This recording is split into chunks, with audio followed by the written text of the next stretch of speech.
Good morning. Thank you for joining us. Hope you're doing well today. It is the Gospels Wednesday. We're going to be looking in Luke chapter 9. In Luke 9, the context of Luke 9 is you have the Mount of Transfiguration. Hopefully you know what happens there. You have the Lord speaking with Moses and Elijah about his upcoming departure. As it says, his upcoming death, talking about Calvary.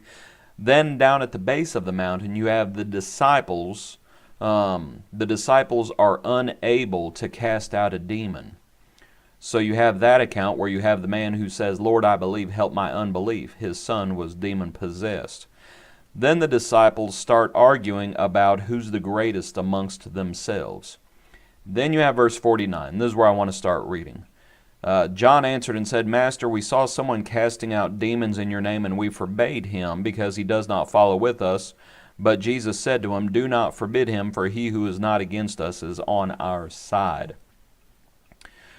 It is an amazing account, and we'll talk about the verses after this here in a minute.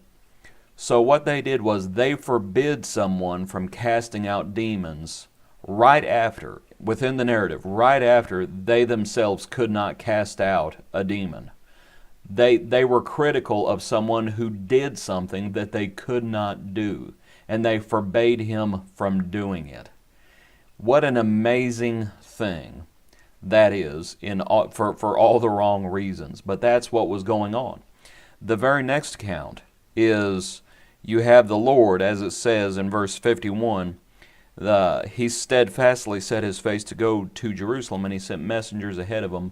And the Samaritans, they were not receiving him because his face was set for the journey to Jerusalem. And James and John come along, and they ask the Lord if they should call down fire and destroy them all. What they are effectively saying is, they don't hear us, right? They don't hear us. That's what they're effectively saying. They're not hearing our message. Well, guess who else was not hearing the message? I'll give you a hint. Back in verse 22, the Lord said that he would be killed and be raised the third day. Later on in verse 44, the Lord himself says, "Let these words sink down into your ears, for the Son of Man is about to be betrayed into the hands of men." Within those two verses, between those two verses, the Father himself says, "This is my beloved Son, hear him." And yet after all that, in verse 45, they did not understand this saying. They did not perceive it. So when they get to the Samaritans, they say, "Well, they don't hear us." Well, guess who else was not hearing? Right?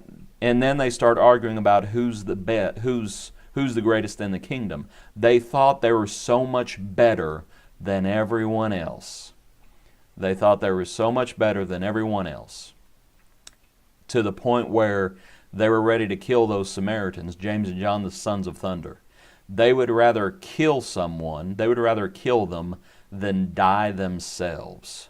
Because to look at the chapter, what you realize is they were proud, they were faithless, they were not understanding, they thought it was all about them, and what it was all about was Jesus, and it was all about his mission, saving men, and it was all about his kingdom, and what it was going to take to save men.